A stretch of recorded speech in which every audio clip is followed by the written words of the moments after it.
Hi friends, പുതിയൊരു വീഡിയോയിലേക്ക് എല്ലാവർക്കും സ്വാഗതം. കേടെറ്റ് കാറ്റഗറി 2 സിലബസ് അധിഷ്ഠിത ക്ലാസ്സുകളാണ് നമ്മൾ ഡിസ്കസ് ചെയ്തുകൊണ്ടിരിക്കുന്നത്.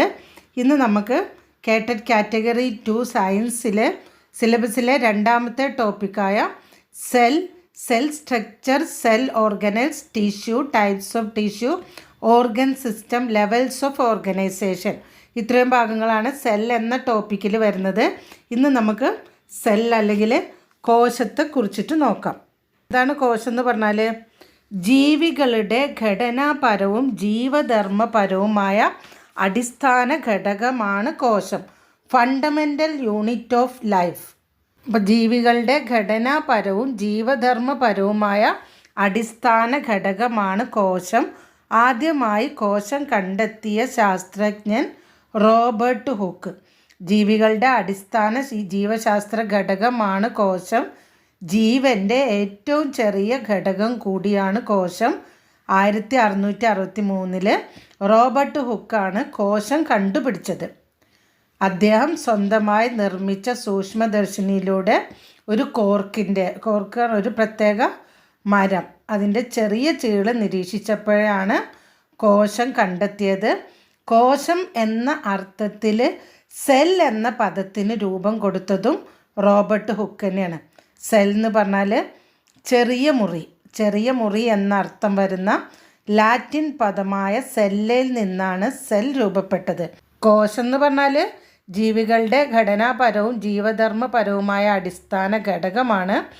ആദ്യമായി കോശം കണ്ടെത്തിയത് റോബർട്ട് ഹുക്കാണ്. ലളിതമായ ഒരു മൈക്രോസ്കോപ്പിൻ്റെ സഹായത്താൽ ആദ്യമായി കോശത്തെ നിരീക്ഷിച്ചു. കോശം എന്ന അർത്ഥത്തിൽ സെൽ എന്ന പദത്തിന് രൂപം കൊടുത്തതും റോബർട്ട് ഹുക്കാണ്. അതുപോലെ സെൽ എന്ന് പറഞ്ഞാൽ ചെറിയ മുറി എന്നർത്ഥം വരുന്ന ലാറ്റിൻ പദമായ സെല്ലയിൽ നിന്നാണ് സെല്ല് രൂപപ്പെട്ടത്. സസ്യകോശങ്ങളുടെ കോശഭിത്തി നിർമ്മിച്ചിരിക്കുന്നത് സെല്ലുലോസ് എന്ന പദാർത്ഥം കൊണ്ടാണ്. സസ്യകോശങ്ങളുടെ കോശഭിത്തി നിർമ്മിച്ചിരിക്കുന്നത്. ജന്തു ശരീരം കോശനിർമ്മിതമാണെന്ന് കണ്ടെത്തിയത് ആരാണ്? Theodore Schwann. ജന്തു ശരീരം കോശനിർമ്മിതമാണെന്ന് കണ്ടെത്തിയത് തിയോഡർ ഷ്വാൻ. സസ്യശരീരം കോശനിർമ്മിതമാണെന്ന് കണ്ടെത്തിയത് MJ സ്ലീഡൻ. ജർമ്മൻ ശാസ്ത്രജ്ഞനായ MJ സ്ലീഡനാണ് സസ്യശരീരം കോശനിർമ്മിതമാണെന്ന് കണ്ടെത്തിയത്. ഒരു പ്രത്യേക മരം, കോർക്ക് എന്ന് പറഞ്ഞ മരത്തിൻ്റെ ചെറിയ ചീള് നിരീക്ഷിച്ചപ്പോഴാണ് റോബർട്ട് ഹുക്ക് കോശം കണ്ടുപിടിച്ചത്. ആദ്യമായിട്ട് കോശം കണ്ടുപിടിച്ചത് റോബർട്ട് ഹുക്കാണ്. എന്നാൽ സസ്യശരീരം കോശനിർമ്മിതമാണെന്ന് കണ്ടെത്തിയത് MJ സ്ലീഡനാണ്. ജന്തുശരീരം കോശനിർമ്മിതമാണെന്ന് കണ്ടെത്തിയത് തിയോഡോർ ഷ്വാൻ. കോശമർമ്മത്തിലെ പ്രധാന ഘടകമാണ് RNA, റൈബോന്യൂക്ലിക് ആസിഡ്. കോശമർമ്മത്തിലെ പ്രധാന ഘടകം RNA, ന്യൂക്ലിയസിലെ പ്രധാന ഘടകം. ഇനി രണ്ട് ടേംസ് ഉണ്ട്, പ്രോകാരിയോട്ടുകളും യൂകാരിയോട്ടും. എന്താണ് പ്രോകാരിയോട്ട് എന്ന് പറഞ്ഞാൽ? കോശത്തിൻ്റെ മർമ്മമോ മറ്റ് സ്തരപാളികൾ കൊണ്ടുള്ള ആവരണങ്ങളോ ഇല്ലാത്ത കോശങ്ങളാണ് പ്രോകാരിയോട്ടുകൾ. ന്യൂക്ലിയർ സ്തരം ഇല്ലാത്ത ജീവികളെയാണ് പ്രോകാരിയോട്ട് എന്ന് പറയുന്നത്. ന്യൂക്ലിയർ സ്തരം, മർമ്മസ്തരം ഇല്ലാത്ത ജീവികളെയാണ് പ്രോകാരിയോട്ടുകൾ എന്ന് പറയുന്നത്. അതായത് സെൽ വിത്തൗട്ട് ന്യൂക്ലിയസ്. ന്യൂക്ലിയർ മെംബ്രെയിനോട് കൂടിയ ഒരു ആവരണം ചെയ്യപ്പെട്ട ന്യൂക്ലിയസ് ഇല്ലാത്ത ജീവികളെയാണ് പ്രോകാരിയോട്ടുകൾ എന്ന് പറയുക. മിക്ക പ്രോകാരിയോട്ടുകളും ഏകകോശ ജീവികളാണ്. അപ്പോൾ പ്രോകാരിയോട്ടുകൾ എന്ന് പറഞ്ഞാൽ കോശത്തിൻ്റെ മർമ്മമോ മറ്റ് സ്തരപാളികൾ കൊണ്ടുള്ള ആവരണമോ ഇല്ലാത്ത, അതായത് ഇങ്ങനെ ന്യൂക്ലിയർ മെംബ്രെയിൻ, മർമ്മസ്തരം കൊണ്ട് ആവരണം ചെയ്യപ്പെട്ട ഒരു ന്യൂക്ലിയസ് ഇല്ലാത്ത ജീവികളെയാണ് പ്രോകാരിയോട്ടുകൾ എന്ന് പറയുക. Example: bacteria, cyanobacteria, mycoplasma. Example എന്തൊക്കെയാണ്? ബാക്ടീരിയ, സയനോബാക്ടീരിയ, മൈക്കോപ്ലാസ്മയൊക്കെ എന്താണ്? പ്രോകാരിയോട്ടുകളാണ്. അപ്പോൾ ഈ മൈക്കോപ്ലാസ്മ നമ്മൾ പറയുമ്പോൾ ഏറ്റവും ചെറിയ കോശമുള്ള ജീവിയാണ് മൈക്കോപ്ലാസ്മ അല്ലെങ്കിൽ പ്ലൂറോ ന്യൂമോണിയ ലൈക്ക് ഓർഗനിസം എന്ന് പറയും. PPLO. അത് ഒരു ഏകകോശ ജീവിയാണ്. ഏറ്റവും ചെറിയ കോശം ഏത് ജീവിയുടേതാണെന്ന് ചോദിച്ചാൽ PPLO, pleuro pneumonia like organism എന്ന് പറയും. അപ്പോൾ ഇവരെ നമ്മൾ മൈക്കോപ്ലാസ്മ എന്നുകൂടെ പറയും. ഇനി യൂക്കാരിയോട്ടുകൾ എന്താണ്? യൂക്കാരിയോട്ടുകൾ എന്ന് പറഞ്ഞാൽ കോശത്തിനുള്ളിൽ ന്യൂക്ലിയസ് കാണപ്പെടുന്ന കോശത്തെയാണ് യൂക്കാരിയോട്ടുകൾ. അങ്ങനെയുള്ള ജീവികളെയാണ് യൂക്കാരിയോട്ടുകൾ എന്ന് പറയാം. കോശത്തിനുള്ളിൽ ന്യൂക്ലിയസ് മർമ്മം കാണപ്പെടുന്ന കോശത്തെയാണ് യൂക്കാരിയോട്ടുകൾ. അങ്ങനെയുള്ള കോശമുള്ള ജീവികളെയാണ് യൂക്കാരിയോട്ടുകൾ എന്ന് പറയുക. കോശത്തിനുള്ളിൽ ന്യൂക്ലിയർ മെംബ്രെയിൻ, അതായത് മർമ്മസ്തരം കൊണ്ട് ആവരണം ചെയ്യപ്പെട്ട ന്യൂക്ലിയസ് കാണപ്പെടുന്ന കോശങ്ങളുള്ള ജീവികൾ, അതാണ് യൂക്കാരിയോട്ടുകൾ. എന്തൊക്കെയാണ് എക്സാമ്പിൾ? സസ്യങ്ങൾ, ജന്തുക്കൾ, ഫംഗസ് തുടങ്ങിയവയൊക്കെ എക്സാമ്പിളാണ്. കൂടാതെ ഏകകോശ ജീവികളായ അമീബ, ഈസ്റ്റ്, യൂഗ്ലീന മുതലായ ഏകകോശ ജീവികളൊക്കെ യൂക്കാരിയോട്ടുകളാണ്. ഒറ്റ കോശം കൊണ്ട് ജീവൽ പ്രക്രിയകൾ നടത്തുന്ന അവയുടെ ശരീരത്തിൽ വ്യക്തമായ ന്യൂക്ലിയസ് ഉണ്ട്. മിക്ക പ്രോകാരിയോട്ടുകളും ഏകകോശ ജീവികളാണ്. അപ്പോൾ യൂക്കാരിയോട്ടുകൾ എന്ന് പറഞ്ഞാൽ എന്താണ്? കോശത്തിനുള്ളിൽ ന്യൂക്ലിയസ് കാണപ്പെടുന്ന കോശത്തെയാണ് യൂക്കാരിയോട്ടുകൾ എന്ന് പറയാം.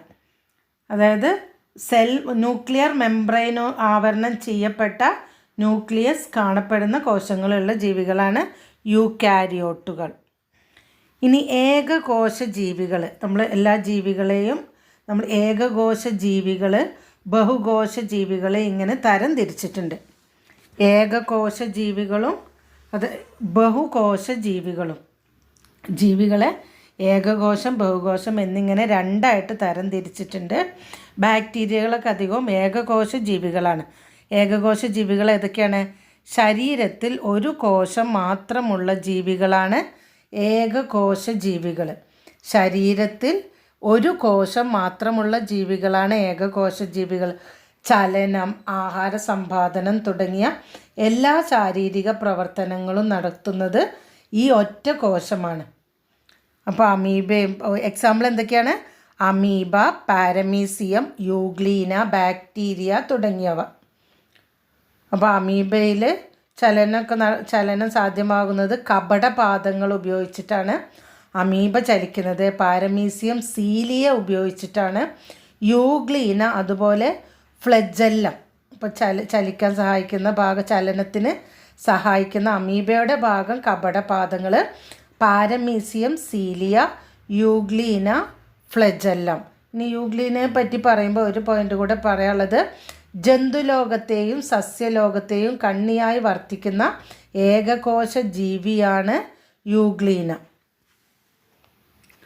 ഇനി ബഹുകോശ ജീവികൾ എന്ന് പറഞ്ഞാൽ എന്താണ്? രണ്ടോ അതിലധികമോ കോശമുള്ള ജീവികളാണ്. ഒറ്റ കോശം മാത്രമുള്ള ജീവികൾ ഏകകോശ ജീവികൾ. രണ്ടോ അതിലധികമോ കോശങ്ങളുള്ള ജീവികളാണ് ബഹുകോശ ജീവികൾ. എക്സാമ്പിൾ സസ്യങ്ങൾ, ജന്തുക്കൾ, പക്ഷികൾ, ഇതൊക്കെ മൾട്ടി സെല്ലുലാർ ഓർഗനിസാണ്, ബഹുകോശ ജീവികളാണ്. എക്സാമ്പിൾ സസ്യങ്ങൾ, ജന്തുക്കൾ, പക്ഷികൾ തുടങ്ങിയവ. ഇനി ആദ്യമായി സസ്യകോശങ്ങളെ കണ്ടെത്തിയത് റോബർട്ട് ഹുക്ക്. കോർക്കിൻ്റെ പാളി, അതായത് ഒരു പ്രത്യേക തരം മരം, കോർക്കിൻ്റെ പാളിയിലാണ് ഹുക്ക് കോശങ്ങൾ കണ്ടെത്തിയത്. ഇതിൻ്റെ അറകളെയാണ് അദ്ദേഹം സെല്ലെന്ന് വിളിച്ചത്. സെല്ല്, അതായത് സെല്ല എന്ന് പറയുന്ന ലാറ്റിൻ പദം, മീനിങ് ചെറിയ മുറി. കോശവിഭജനത്തിലൂടെയാണ് പുതിയ കോശങ്ങൾ ഉണ്ടാകുന്നത് എന്ന് കണ്ടെത്തിയ ശാസ്ത്രജ്ഞനാണ് റുഡോൾഫ് വിർച്ചോവ്. അപ്പോൾ കോശം വിഭജിച്ചിട്ടാണ് പുതിയ കോശങ്ങൾ ഉണ്ടാകുന്നത് എന്ന് കണ്ടെത്തിയ ശാസ്ത്രജ്ഞനാണ് റുഡോൾഫ് വിർച്ചോവ്. കോശവിഭജനത്തിലൂടെയാണ് പുതിയ കോശങ്ങൾ ഉണ്ടാകുന്നത് എന്ന് കണ്ടെത്തിയ ശാസ്ത്രജ്ഞൻ റുഡോൾഫ് വിർച്ചോവ്. നിലവിലുള്ള കോശങ്ങളിൽ നിന്നും മാത്രമേ പുതിയ കോശങ്ങൾ ഉണ്ടാവുകയുള്ളൂ എന്ന് കണ്ടെത്തിയത് റുഡോൾഫ് വിർച്ചോവ്. ഇനി കോശ സിദ്ധാന്തത്തിൻ്റെ ഉപജ്ഞാതാക്കൾ തിയോഡർ ഷാനും MJ സ്ലീഡനും. ആരാണ് തിയോഡർ ഷാൻ? ജന്തുശരീരം കോശനിർമ്മിതമാണെന്ന് കണ്ടെത്തിയ ആളാണ് തിയോഡർ ഷാൻ. MJ സ്ലീഡനോ സസ്യശരീരം കോശനിർമ്മിതമാണെന്ന് കണ്ടെത്തിയ ജർമ്മൻ ശാസ്ത്രജ്ഞനാണ് MJ സ്ലീഡൻ.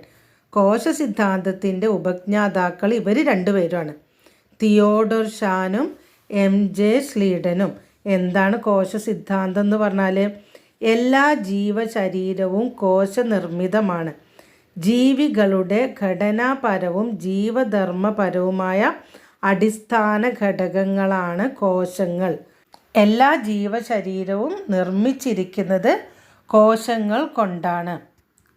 അപ്പോൾ കോശ സിദ്ധാന്തത്തിൻ്റെ ഉപജ്ഞാതാക്കൾ തിയോഡർ ഷാൻ, MJ സ്ലീഡൻ. കോശത്തെക്കുറിച്ചിട്ടുള്ള പഠനം അറിയപ്പെടുന്നത് സൈറ്റോളജി അല്ലെങ്കിൽ സെൽ ബയോളജി, കോശവിജ്ഞാനി എന്ന് പറയും. കോശത്തെക്കുറിച്ചിട്ടുള്ള പഠനം അറിയപ്പെടുന്നത് സൈറ്റോളജി, കോശത്തെക്കുറിച്ചിട്ടുള്ള പഠനം. സൈറ്റോളജിയുടെ പിതാവ് ആരാണ്? Robert hook. സൈറ്റോളജിയുടെ പിതാവ് റോബർട്ട് ഹുക്കാണ്. കാരണം അദ്ദേഹമാണ് കോശം കണ്ടെത്തിയത്. കോശത്തിലെ ന്യൂക്ലിയസ് കണ്ടുപിടിച്ചത് ആരാണ്? Robert Brown. കോശത്തിലെ ന്യൂക്ലിയസ് കണ്ടുപിടിച്ചത് റോബർട്ട് ബ്രൗൺ ആണ്. കോശകേന്ദ്രം കണ്ടെത്തി അതിനെ മർമ്മം എന്ന് വിളിച്ച ആളാണ് റോബർട്ട് ബ്രൗൺ 1831. അപ്പോൾ തിയോഡർ ഷാൻ ആരാണ്? ജന്തുശരീരം കോശനിർമ്മിതമാണെന്ന് കണ്ടെത്തി. MJ സ്ലീഡൻ സസ്യശരീരം കോശനിർമ്മിതമാണെന്ന് കണ്ടെത്തി. കോശം കണ്ടുപിടിച്ചത് റോബർട്ട് ഹൂക്ക്. കോശത്തിലെ ന്യൂക്ലിയസ് കണ്ടുപിടിച്ചത് അല്ലെങ്കിൽ ഒരു മർമ്മം കേന്ദ്രം കണ്ടെത്തി അതിനെ മർമ്മം എന്ന് വിളിച്ച ആളാണ് റോബർട്ട് ബ്രൗൺ. ഇനി റുഡോൾഫ് വിർഷോ എന്താ ചെയ്തത്? നിലവിലുള്ള കോശങ്ങളിൽ നിന്ന് മാത്രമേ പുതിയ കോശങ്ങൾ ഉണ്ടാവുകയുള്ളൂ എന്ന് കണ്ടെത്തിയ ആളാണ് റുഡോൾഫ് വിർഷോ. ഇനി കോശ സിദ്ധാന്തം ആവിഷ്കരിച്ചത് ആരൊക്കെയാണ്? MJ സ്ലീഡനും തിയോഡർ ഷാനും. ഇനി കോശത്തിലെ പ്രധാന ഭാഗങ്ങൾ നമുക്ക് നോക്കാം. മൈറ്റോകോൺട്രിയ കോശത്തിൻ്റെ ഊർജ നിലയം എന്നറിയപ്പെടുന്ന ഭാഗമാണ് മൈറ്റോകോൺട്രിയ. കോശത്തിൻ്റെ ഊർജ നിലയം എന്നറിയപ്പെടുന്നു. അത് പവർ ഹൗസ് എന്നറിയപ്പെടുന്ന കോശാംഗമാണ് മൈറ്റോകോൺട്രിയ. അതുപോലെ കോശത്തിൻ്റെ കെമിക്കൽ ഫാക്ടറി എന്നറിയപ്പെടുന്നു. അപ്പോൾ മൈറ്റോകോൺട്രിയ എന്തൊക്കെയാണ്? ഊർജ നിലയം, പവർ ഹൗസ് എന്നറിയപ്പെടുന്നു. അതുപോലെ കോശത്തിൻ്റെ കെമിക്കൽ ഫാക്ടറി എന്നറിയപ്പെടുന്ന ഭാഗമാണ് മൈറ്റോകോൺട്രിയ. ഓക്സിജനെയും പോഷക ഘടകങ്ങളെയും ഊർജമാക്കി മാറ്റുന്ന കോശാംഗമാണ് മൈറ്റോകോൺട്രിയ. ATP സംശ്ലേഷണം നടക്കുന്നത് എവിടെയാണ്? മൈറ്റോകോൺട്രിയയിൽ. Adenosine triphosphate. ഓക്സിജനെയും മറ്റ് പോഷക ഘടകങ്ങളെയും ഊർജമാക്കി മാറ്റുന്ന കോശാംഗമാണ് മൈറ്റോകോൺട്രിയ. ATP സംശ്ലേഷണം നടക്കുന്നത് മൈറ്റോകോൺട്രിയയിലാണ്. ദി അഡിനോസിൻ ട്രൈഫോസ്ഫേറ്റ് മോളിക്യൂൾ, അതായത് കോശ ശ്വസനത്തിലൂടെ ഒരു ഗ്ലൂക്കോസ് തന്മാത്രയിൽ നിന്നും 32 ATP തന്മാത്രകളാണ് ഉൽപ്പാദിപ്പിക്കപ്പെടുന്നത്. മൈറ്റോകോൺട്രിയയിൽ ഊർജം സംഭരിച്ചിരിക്കുന്നത് എങ്ങനെയാണ്? ATP തന്മാത്രകളായിട്ടാണ്. Adenosine triphosphate molecules. ഊർജ ആവശ്യം കൂടുതലുള്ള കരൾ, തലച്ചോറ്, പേശികൾ എന്നിവയിലെ കോശങ്ങളിൽ മൈറ്റോകോൺട്രിയ കൂടുതലായിട്ട് കാണപ്പെടുന്നു. ഇനി അടുത്തതായിട്ട് അന്തർദ്രവ്യജാലിക, എൻഡോപ്ലാസ്മിക് റെറ്റിക്കുലം എന്ന് പറയും. കോശാസ്ഥികൂടം എന്നറിയപ്പെടുന്നത് എന്താണ്? എൻഡോപ്ലാസ്മിക് റെറ്റിക്കുലാണ്. എന്തുകൊണ്ടാണ് കോശാസ്ഥികൂടം എന്ന് പറയുന്നത്? കോശത്തിന് ദൃഢതയും ആകൃതിയും നൽകുന്നത് കൊണ്ടാണ് ഇതിനെ കോശാസ്ഥികൂടം എന്ന് പറയുന്നത്. കോശത്തിനുള്ളിലെ സഞ്ചാരപാതയാണ് പദാർത്ഥ സംവഹനം നടക്കുന്നു. അന്തർദ്രവ്യജാലിക എൻഡോപ്ലാസ്മിക് റെറ്റിക്കുലം കോശാസ്ഥികൂടം എന്നറിയപ്പെടുന്നു. കോശത്തിന് ദൃഢതയും ആകൃതിയും നൽകുന്നു. കോശത്തിനുള്ളിലെ സഞ്ചാരപാതയാണ് പദാർത്ഥ സംവഹനം നടക്കുന്നത് ഇതിലൂടെയാണ്. അടുത്തതായിട്ട് ഗോൾഗി ബോഡീസ് അല്ലെങ്കിൽ ഗോൾഗി കോംപ്ലക്സ്. കോശത്തിലെ ട്രാഫിക് പോലീസ് ആരാണ്? ഗോൾഗി കോംപ്ലക്സ് ആണ് കോശത്തിലെ ട്രാഫിക് പോലീസ് എന്നറിയപ്പെടുന്നത്. ഹോർമോണുകൾ, എൻസൈമുകൾ, ശ്ലേഷ്മരസം എന്നിവ സംഭരിക്കപ്പെടുന്നത് ഗോൾഗി ബോഡിയിലാണ്. ഗ്രന്ഥി കോശങ്ങളിലാണ് കൂടുതലായിട്ട് കാണപ്പെടുന്നത്. ട്രാഫിക് പോലീസ് എന്നറിയപ്പെടുന്നു, കോശത്തിലെ ട്രാഫിക് പോലീസ് എന്നറിയപ്പെടുന്നു. ഹോർമോണുകൾ, എൻസൈമുകൾ, ശ്ലേഷ്മരസം എന്നിവ സംഭരിക്കപ്പെടുന്നത് ഗോൾഗി ബോഡീസിലാണ്. ഗ്രന്ഥി കോശങ്ങളിലാണ് ഇവ കൂടുതലായിട്ട് കാണപ്പെടുന്നത്. ഇനി ഫേനത്തെക്കുറിച്ച് പറയുകയാണെങ്കിൽ പ്രധാനപ്പെട്ട പോയിൻ്റാണ്, ഫേനത്തിനെ കവർ ചെയ്ത സ്ഥലമാണ് ടോണോപ്ലാസ്റ്റ്. ജലം, ലവണം, വിസർജ്യ വസ്തുക്കൾ എന്നിവയുടെ സംഭരണം നടക്കുന്നത് എവിടെയാണ്? ഫേനത്തിലാണ്. ജലം, ലവണം, വിസർജ്യ വസ്തുക്കൾ എന്നിവയുടെ സംഭരണം നടക്കുന്നത് ഫേനത്തിലാണ്. ടോണോപ്ലാസ്റ്റ് എന്ന ആവരണത്താൽ കവർ ചെയ്തിരിക്കുന്നത് ഏതാണെന്ന് ചോദിച്ചാൽ ഫേനാണ്. ടോണോപ്ലാസ്റ്റ് മറക്കരുത്. ടോണോപ്ലാസ്റ്റ് ഫേനത്തിനെ കവർ ചെയ്ത സ്ഥലമാണ് ടോണോപ്ലാസ്റ്റ്. ഇനി ലൈസോസോം. എന്താണ് ലൈസോസോം? കോശത്തിലെ ആത്മഹത്യാ സഞ്ചികൾ, സൂയിസൈഡൽ ബാഗ്സ് എന്നറിയപ്പെടുന്ന കോശാംഗമാണ് ലൈസോസോം. സൂയിസൈഡൽ ബാഗ്സ്, ആത്മഹത്യാ സഞ്ചികൾ എന്നറിയപ്പെടുന്ന കോശാംഗമാണ് ലൈസോസോം.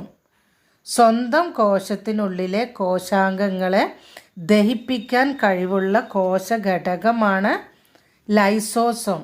സ്വന്തം കോശത്തിനുള്ളിലെ കോശാംഗങ്ങളെ ദഹിപ്പിക്കാൻ കഴിവുള്ള കോശാംഗമാണ് ലൈസോസോം. ലൈസോസോമുകൾ സ്വന്തം കോശങ്ങളെ നശിപ്പിക്കുന്ന പ്രക്രിയയാണ് എന്ത്? ഓട്ടോഫാഗി എന്ന് പറയും. ഓട്ടോഫാഗി എന്ന് പറഞ്ഞാൽ ലൈസോസോമുകൾ സ്വന്തം കോശങ്ങളെ നശിപ്പിക്കുന്ന പ്രക്രിയ. ആത്മഹത്യാ സഞ്ചികൾ, സൂയിസൈഡൽ ബാഗ്സ് എന്നറിയപ്പെടുന്ന കോശാംഗമാണ് ലൈസോസോം. സ്വന്തം കോശത്തിനുള്ളിലെ കോശാംഗങ്ങളെ ദഹിപ്പിക്കാൻ കഴിവുള്ള കോശഘടകമാണ് ലൈസോസോം. ലൈസോസോമുകൾ സ്വന്തം കോശങ്ങളെ നശിപ്പിക്കുന്ന പ്രക്രിയയാണ് ഓട്ടോഫാഗി എന്ന് പറയും. ബാക്ടീരിയ പോലുള്ള അനാവശ്യ ജീവികളെ നശിപ്പിക്കുക എന്നതാണ് ലൈസോസോമിൻ്റെ പ്രധാന ധർമ്മം. ലൈസോസോം സ്വന്തം കോശങ്ങളെ നശിപ്പിക്കുന്ന ആ പ്രക്രിയക്ക് പറയുന്ന പേരാണ് ഓട്ടോഫാഗി എന്ന് പറയും. ഇനി ഒരു പോയിന്റ് പറയാനുള്ളത്, ഉള്ളിലകപ്പെടുന്ന ബാക്ടീരിയ പോലുള്ള ജീവികളെ നശിപ്പിക്കാൻ കഴിവുള്ള കോശങ്ങളാണ് ഫാഗോസൈറ്റുകൾ. ഇപ്പോൾ ജീർണാവസ്ഥയിലെത്തിയ കോശങ്ങളെ അല്ലെങ്കിൽ സ്വന്തം കോശങ്ങളെ നശിപ്പിക്കുന്ന പ്രക്രിയക്കാണ് എന്ത് പറയാം? ഓട്ടോഫാഗി എന്ന് പറയാം. ബാക്ടീരിയ പോലുള്ള അനാവശ്യ ജീവികളെ നശിപ്പിക്കുകയാണ് ലൈസോസോമിൻ്റെ ധർമ്മം. ലൈസോസോമിൽ അടങ്ങിയിരിക്കുന്ന രാസാഗ്നിയാണ് ഹൈഡ്രോലിറ്റിക് എൻസൈം എന്ന് പറയും. ലൈസോസോമിൽ അടങ്ങിയിരിക്കുന്ന രാസാഗ്നി ഹൈഡ്രോലിറ്റിക് എൻസൈം. ഇനി കോശഭിത്തി, സെൽ വാൾ. സസ്യകോശങ്ങളിൽ മാത്രം കാണപ്പെടുന്നതാണ് എന്ത്? Cell wall, കോശഭിത്തി. സസ്യകോശത്തിലെ അജീവീയ ഭാഗമാണ് കോശഭിത്തി. കോശഭിത്തി നിർമ്മിച്ചിരിക്കുന്ന പദാർത്ഥമാണ് സെല്ലുലോസ്. സസ്യകോശങ്ങളിൽ മാത്രം കാണപ്പെടുന്നു. കോശഭിത്തി നിർമ്മിക്കപ്പെട്ടിരിക്കുന്ന പദാർത്ഥം സെല്ലുലോസ്. ഇനി കോശസ്തരം, സെൽ മെമ്പറൈൻ. കോശദ്രവ്യത്തിൻ്റെ പുറമേയുള്ള സ്തരമാണ് കോശസ്തരം. ജന്തുകോശങ്ങളിലും സസ്യകോശങ്ങളിലും കാണപ്പെടുന്നു. സെൽ വാൾ കാണപ്പെടുന്നത് സസ്യകോശങ്ങളിൽ മാത്രമാണ്. എന്നാൽ സെൽ മെമ്പറൈൻ കാണപ്പെടുന്നത് ജന്തുകോശങ്ങളിലും സസ്യകോശങ്ങളിലും സെൽ മെമ്പറൈൻ കാണപ്പെടുന്നു. കോശദ്രവ്യത്തിൻ്റെ പുറമേയുള്ള സ്തരമാണ് സെൽ മെമ്പറൈൻ. കോശസ്തരം അല്ലെങ്കിൽ പ്ലാസ്മ സ്തരം എന്നും അറിയപ്പെടുന്നു. ഇനി കോശദ്രവ്യം ഇതേപോലെ സൈറ്റോപ്ലാസവും പ്രോട്ടോപ്ലാസവും, ഈ രണ്ട് ടേമും മറന്നു പോകരുത്. രണ്ട് ടേമും അങ്ങോട്ടും ഇങ്ങോട്ടും മാറിപ്പോകരുത്. എന്താണ് സൈറ്റോപ്ലാസം, എന്താണ് പ്രോട്ടോപ്ലാസം എന്ന് നോക്കാം. അതായത് സൈറ്റോപ്ലാസം എന്ന് പറഞ്ഞാൽ കോശദ്രവ്യം. സൈറ്റോപ്ലാസം കോശസ്തരത്തിനകത്ത് നിറഞ്ഞിരിക്കുന്ന ദ്രവ്യപദാർത്ഥമാണ് കോശദ്രവ്യം. കോശസ്തരത്തിനകത്ത് നിറഞ്ഞിരിക്കുന്ന ദ്രവ്യപദാർത്ഥമാണ് കോശദ്രവ്യം. കോശ ശരീരത്തിനുള്ളിലെ ന്യൂക്ലിയസ് അല്ലാത്ത എല്ലാ പദാർത്ഥങ്ങളെയും ചേർത്ത് കോശദ്രവ്യം എന്ന് പറയുന്നു. അതാ ഞാൻ പറഞ്ഞത്, മാറിപ്പോകരുത്. സൈറ്റോപ്ലാസം എന്ന് പറഞ്ഞാൽ അതിൽ ന്യൂക്ലിയസ് ഇല്ല. കോശ ശരീരത്തിനുള്ളിലെ ന്യൂക്ലിയസ് അല്ലാത്ത എല്ലാ പദാർത്ഥങ്ങളെയും ചേർത്താണ് കോശദ്രവ്യം എന്ന് പറയുന്നത്. ഒരു സെല്ലിനുള്ളിലെ ന്യൂക്ലിയസ് അല്ലാത്ത എല്ലാ കോശാംഗങ്ങളും ചേർന്നതാണെന്ത്? കോശദ്രവ്യം. Cytoplasm is the part of protoplasm excluding nucleus. ഇപ്പം ന്യൂക്ലിയസ് ഇല്ലാത്ത കോശത്തിനുള്ളിലെ എല്ലാ കോശാംഗങ്ങളെയും കൂടിയിട്ട് എന്താ പറയുക? കോശദ്രവ്യം എന്ന് പറയും. എന്നാൽ ന്യൂക്ലിയസ്, ഈ എല്ലാ കോശാംഗങ്ങളും ന്യൂക്ലിയസും കൂടെ കൂടിയതാണ് എന്ത്? പ്രോട്ടോപ്ലാസം എന്ന് പറഞ്ഞാൽ. അപ്പോൾ ഈ രണ്ട് ടേംസും കൺഫ്യൂഷനാണ്. സൈറ്റോപ്ലാസം എന്ന് പറഞ്ഞാൽ കോശദ്രവ്യം, പ്രോട്ടോപ്ലാസം എന്ന് പറഞ്ഞാൽ ജീവദ്രവ്യം. കോശദ്രവ്യം അല്ലെങ്കിൽ സൈറ്റോപ്ലാസം എന്ന് പറഞ്ഞാൽ എന്താണ്? ഒരു സെല്ലിനുള്ളിലെ ന്യൂക്ലിയസ് അല്ലാത്ത എല്ലാ കോശാംഗങ്ങളും കൂടിയതാണ് കോശദ്രവ്യം. എന്നാൽ പ്രോട്ടോപ്ലാസം അല്ലെങ്കിൽ ജീവദ്രവ്യം എന്ന് പറഞ്ഞാൽ ന്യൂക്ലിയസും കൂടെ കൂടിയത്. ഒരു കോശത്തിനുള്ളിലെ മർമ്മം ഉൾപ്പെടെ എല്ലാ കോശാംഗങ്ങളും ചേർന്നതാണ് ജീവദ്രവ്യം. All substances inside the cell membrane constitute the protoplasm. എല്ലാ കോശത്തിനുള്ളിലെ എല്ലാ സബ്സ്റ്റൻസും കൂടിയതാണ് പ്രോട്ടോപ്ലാസം. എന്നാൽ കോശത്തിനുള്ളിൽ മർമ്മം ഒഴിച്ചിട്ടുള്ള ബാക്കി ഭാഗങ്ങളാണ് സൈറ്റോപ്ലാസം. ജീവദ്രവ്യം എന്ന വാക്ക് ആദ്യമായിട്ട് ഉപയോഗിച്ചത് ആരാണ്? ജെ.ഇ. പെർക്കിഞ്ച്. പ്രോട്ടോപ്ലാസം എന്ന വാക്ക് ആദ്യമായിട്ട് ഉപയോഗിച്ചത് ജെ.ഇ. പെർക്കിഞ്ച്. ജീവൻ്റെ അടിസ്ഥാന ഘടകമാണ് പ്രോട്ടോപ്ലാസം അല്ലെങ്കിൽ ജീവദ്രവ്യം എന്ന് പറഞ്ഞാൽ. ടി.എച്ച്. ഹെക്സ്ലി പ്രോട്ടോപ്ലാസം ജീവൻ്റെ കണിക എന്ന് പറഞ്ഞത് ടി.എച്ച്. ഹെക്സ്ലി. അടുത്തത് സെൻട്രോസോം. ഈ സെൻട്രോസോമും ലൈസോസോമും ഒക്കെ എന്താണ്? ജന്തുകോശങ്ങളിൽ മാത്രം കാണപ്പെടുന്ന കോശാംഗമാണ്. സെൻട്രോസോമും ലൈസോസോമും ഒക്കെ ജന്തുകോശങ്ങളിൽ മാത്രം കാണപ്പെടുന്നു. സെൻട്രോസോം കോശവിഭജനത്തിൽ പ്രധാന പങ്ക് വഹിക്കുന്നു. ജീവദ്രവ്യത്തിൻ്റെ കട്ടിയുള്ള ഭാഗമാണ് സെൻട്രോസോം. ലൈസോസോമും സെൻട്രോസോമും ഒക്കെ ജന്തുകോശങ്ങളിൽ മാത്രം കാണപ്പെടുന്നു. ലൈസോസോമിൻ്റെ പ്രധാന ധർമ്മം എന്താണ്? ബാക്ടീരിയ പോലുള്ള അനാവശ്യ ജീവികളെ നശിപ്പിക്കുക. സെൻട്രോസോം ജന്തുകോശങ്ങളിൽ മാത്രം കാണപ്പെടുന്ന കോശാംഗമാണ്. കോശവിഭജനത്തിൽ പ്രധാന പങ്ക് വഹിക്കുന്നു. ജീവദ്രവ്യത്തിൻ്റെ, അതായത് പ്രോട്ടോപ്ലാസത്തിൻ്റെ കട്ടിയുള്ള ഭാഗമാണ് സെൻട്രോസോം. റൈബോസോം. എന്താണ് റൈബോസോം? മാംസ്യനിർമ്മാണത്തിന് സഹായിക്കുന്നത് റൈബോസോമാണ്. കോശത്തിലെ റൈബോസോമാണ് മാംസ്യനിർമ്മാണത്തിന് സഹായിക്കുന്നത്. മാംസ്യ സംശ്ലേഷണത്തിന് സഹായിക്കുന്ന കോശാംഗങ്ങളാണ് റൈബോസോം. സൈറ്റോപ്ലാസത്തിൽ സ്വതന്ത്രമായി കാണപ്പെടുന്ന ചെറുതും ഇടതൂർന്നതുമായ ഗോളാകൃതിയിലുള്ള വസ്തുക്കളാണ് റൈബോസോമുകൾ. മാംസ്യ സംശ്ലേഷണത്തിന് സഹായിക്കുന്നത് ആരാണ്? റൈബോസോം. പ്രോട്ടീൻ ഫാക്ടറി എന്നറിയപ്പെടുന്നത് റൈബോസോമാണ്. പ്രോട്ടീൻ ഫാക്ടറി എന്നറിയപ്പെടുന്നത് റൈബോസോമാണ്. സൈറ്റോപ്ലാസത്തിൽ സ്വതന്ത്രമായി കാണപ്പെടുന്നതും ചെറുതും ഇടതൂർന്നതും ഗോളാകൃതിയിലുമുള്ള വസ്തുക്കളാണ് റൈബോസോമുകൾ. പ്രോട്ടീൻ ഫാക്ടറി എന്നറിയപ്പെടുന്നത് റൈബോസോമുകളാണ്. റൈബോസോമിൽ RNAയും മാംസ്യവും ഉൾപ്പെടുന്നു. പ്രോട്ടീൻ ഫാക്ടറി എന്നറിയപ്പെടുന്നത് റൈബോസോം. ഇനി അടുത്തതായിട്ട് കോശമർമ്മം അല്ലെങ്കിൽ ന്യൂക്ലിയസ്. കോശത്തിൻ്റെ തലച്ചോറ് എന്നറിയപ്പെടുന്ന ഭാഗമാണ് കോശമർമ്മം. കോശത്തിലെ എല്ലാ പ്രവർത്തനങ്ങളും നിയന്ത്രിക്കുന്നത് കോശമർമ്മമാണ്. മർമ്മത്തെ ആവരണം ചെയ്ത് കാണുന്ന ഇരുപാളികളുള്ള സ്ഥലമാണ് മർമ്മസ്തരം. മർമ്മത്തെ ആവരണം ചെയ്ത് കാണുന്ന ഇരുപാളികളുള്ള സ്ഥലമാണ് ന്യൂക്ലിയർ മെമ്പറൈൻ അല്ലെങ്കിൽ മർമ്മസ്തരം. കോശത്തിലെ 2 തരം ന്യൂക്ലിക് ആസിഡുകൾ DNA-യും RNA-യും. ഡിയോക്സി റൈബോ ന്യൂക്ലിക് ആസിഡും റൈബോ ന്യൂക്ലിക് ആസിഡും. DNA-യിലെ പ്രവർത്തന ഘടകങ്ങളാണ് ജീനുകൾ. എന്താണ് DNA-യുടെ ധർമ്മം?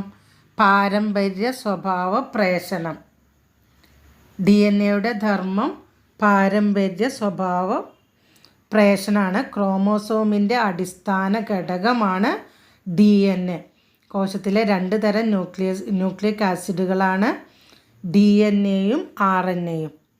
അപ്പോൾ DNA-യിലെ ഷുഗർ ഡിയോക്സി റൈബോസോം, RNA-യിലെ ഷുഗർ റൈബോസ്.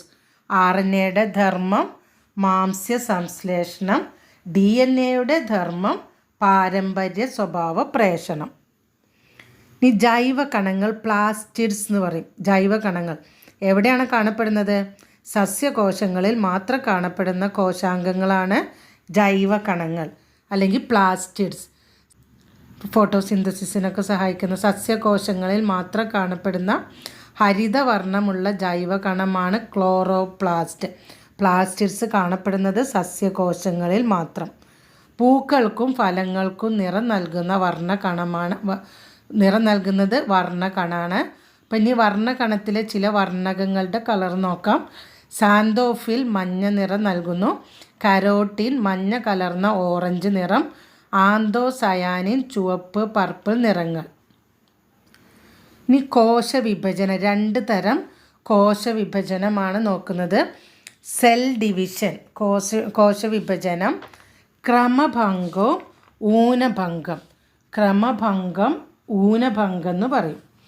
അതായത് ശരീരകോശങ്ങളിലെ കോശവിഭജനമാണ് ക്രമഭംഗം. യൂക്കാരിയോട്ടുകളിലെ കോശവിഭജനം ക്രമഭംഗവും ഊനഭംഗവും ഉണ്ട്. അതിൽ ശരീരകോശങ്ങളിലെ കോശവിഭജനമാണ് ക്രമഭംഗം അല്ലെങ്കിൽ മൈറ്റോസിസ് എന്ന് പറയും.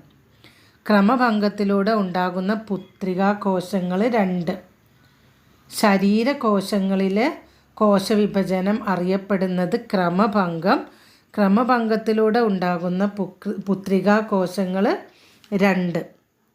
ഇനി ശരീര വളർച്ചയെ സഹായിക്കുന്ന കോശവിഭജന രീതിയാണ് ക്രമഭംഗം. അതായത് ശരീരകോശങ്ങൾ വിഭജിക്കുക. അങ്ങനെ വിഭജിക്കുന്നതിനെയാണ് ക്രമഭംഗം എന്ന് പറയുക. ശരീര വളർച്ചയെ സഹായിക്കുന്ന കോശവിഭജന രീതിയാണ് ക്രമഭംഗം. ശരീര വളർച്ചയെ സഹായിക്കുന്ന കോശവിഭജന രീതിയാണ് ക്രമഭംഗം. ഒരു മാതൃകോശം വിഭജിച്ച് 2 പുത്രികാ കോശങ്ങളാകുന്ന പ്രക്രിയയാണിത്. ഇനി പ്രത്യുൽപാദന കോശങ്ങളിലെ വിഭജനമാണ് ഊനഭംഗം അല്ലെങ്കിൽ മിയോസിസ് എന്നറിയപ്പെടുന്നത്. പ്രത്യുൽപാദന കോശങ്ങളിലെ കോശവിഭജനമാണ് മിയോസിസ് എന്നറിയപ്പെടുന്നത്. മിയോസിസിലൂടെ ഉണ്ടാകുന്ന പുത്രികാ കോശങ്ങൾ 4. അപ്പോൾ ശരീരകോശങ്ങളിലെ കോശവിഭജനം അറിയപ്പെടുന്നത് ക്രമഭംഗം. പ്രത്യുൽപാദന കോശങ്ങളിലെ കോശവിഭജനം അറിയപ്പെടുന്നത് ഊനഭംഗം. അപ്പോൾ ക്രമഭംഗത്തിൽ എന്താണ് നടക്കുന്നത്? ക്രമഭംഗത്തിൽ ആദ്യം ന്യൂക്ലിയസിൻ്റെ വിഭജനമാണ് നടക്കുന്നത്. അപ്പോൾ ഈ ഘട്ടത്തിന് പറയുന്ന ഒരു പേരുണ്ട്, കാരിയോകൈനസിസ് എന്നാണ് പറയുന്നത്. അപ്പോൾ കാരിയോകൈനസിസ് എന്ന് പറഞ്ഞാൽ എന്താണ്? ക്രമഭംഗത്തിൽ കോശം വിഭജിക്കുമ്പോൾ ആദ്യം വിഭജിക്കുന്നത് ന്യൂക്ലിയസ് ആണ്. അപ്പോൾ ഈ ഒരു ഘട്ടത്തെയാണ് കോശവിഭജനത്തിലെ ന്യൂക്ലിയസ് വിഭജിക്കുന്ന ഘട്ടത്തെയാണ് കാരിയോകൈനസിസ് എന്ന് പറയുന്നത്. കാരിയോകൈനസിസ്. അപ്പോൾ ക്രമഭംഗം എന്ന് പറഞ്ഞാൽ ശരീരകോശങ്ങളുടെ വിഭജനം. ഊനഭംഗം എന്ന് പറഞ്ഞാൽ പ്രത്യുൽപാദന കോശങ്ങളിലെ കോശവിഭജനമാണ് ഊനഭംഗം. ഈ ബീജകോശങ്ങൾ രൂപപ്പെടുന്ന കോശവിഭജന രീതിയാണ് ഊനഭംഗം. മനുഷ്യ ശരീരത്തിലെ ഏറ്റവും നീളം കൂടിയ കോശം ഏതാണ്? നാഡീകോശം അല്ലെങ്കിൽ ന്യൂറോൺസ് എന്ന് പറയും. മനുഷ്യ ശരീരത്തിലെ ഏറ്റവും നീളം കൂടിയ കോശം നാഡീകോശം അല്ലെങ്കിൽ ന്യൂറോൺസ്. ഏറ്റവും ചെറിയ കോശം ഏത് ജീവിയുടേതാണ്? ഇതിപ്പോൾ നമ്മൾ പറഞ്ഞു, pleuro pneumonia like organism, PPLO. ഇതിന് പറയുന്ന വേറൊരു പേരാണ് മൈക്കോപ്ലാസ്മ എന്ന് പറയും. മൈക്കോപ്ലാസ്മ അല്ലെങ്കിൽ പ്ലൂറോ ന്യൂമോണിയ ലൈക്ക് ഓർഗനിസം. ഏറ്റവും ചെറിയ കോശം ഏത് ജീവിയുടേതാണെന്ന് ചോദിച്ചിട്ടുണ്ടെങ്കിൽ എന്താണ്? പ്ലൂറോ ന്യൂമോണിയ ലൈക്ക് ഓർഗനിസം അല്ലെങ്കിൽ PPLO. എന്ന ഏകകോശ ജീവിയുടേതാണ്. ആ ജീവിയെ മൈക്കോപ്ലാസ്മ എന്ന് പറയും. മൈക്കോപ്ലാസ്മ വിഭാഗത്തിൽപ്പെട്ട ഒരു സൂക്ഷ്മാണുവാണിത്. അപ്പോൾ മൈക്കോപ്ലാസ്മ എന്നും പറയും. പിന്നെ ഒരു പേരും കൂടെ ഉണ്ട്, ജീവശാസ്ത്രത്തിലെ കോമാളി എന്നറിയപ്പെടുന്നതും ഈ മൈക്കോപ്ലാസ്മ അല്ലെങ്കിൽ പ്ലൂറോന്യൂമോണിയ ലൈക്ക് ഓർഗനിസാണ്. ഇതിലെ ഏറ്റവും ചെറിയ കോശമുള്ള ജീവിയാണ് മൈക്കോപ്ലാസ്മ. ഇത് ജീവശാസ്ത്രത്തിലെ കോമാളി എന്നും അറിയപ്പെടുന്നു. പിന്നെ കോശത്തെക്കുറിച്ച് പ്രതിപാദിക്കുന്ന ആദ്യ പുസ്തകമാണ് മൈക്രോഗ്രാഫിയ. കോശത്തെക്കുറിച്ച് പ്രതിപാദിക്കുന്ന ആദ്യ പുസ്തകമാണ് മൈക്രോഗ്രാഫിയ. ആരായിരിക്കും ഈ മൈക്രോഗ്രാഫിയയുടെ ഓതർ? Robert Hooke. മൈക്രോഗ്രാഫിയയുടെ ഓതർ റോബർട്ട് ഹുക്കാണ്. ആദ്യമായി കോശം വരച്ചു വെച്ച ബുക്കാണ് മൈക്രോഗ്രാഫിയ. ഇപ്പോൾ വീഡിയോ എല്ലാവർക്കും ഇഷ്ടപ്പെട്ടെങ്കിൽ ലൈക്ക് ചെയ്യുക. നിങ്ങൾക്ക് ഉപകാരപ്രദമായെങ്കിൽ നിങ്ങളുടെ ഫ്രണ്ട്സിനും കൂടെ ഷെയർ ചെയ്യുക. വീഡിയോയിൽ പറഞ്ഞിരിക്കുന്ന കാര്യങ്ങളൊക്കെ നന്നായിട്ട് പഠിക്കുക. ഇനി നമുക്ക് കലകളെക്കുറിച്ചിട്ടും അവയവ വ്യവസ്ഥയെക്കുറിച്ചിട്ടും അടുത്ത ക്ലാസ്സിൽ നോക്കാം. Till then bye.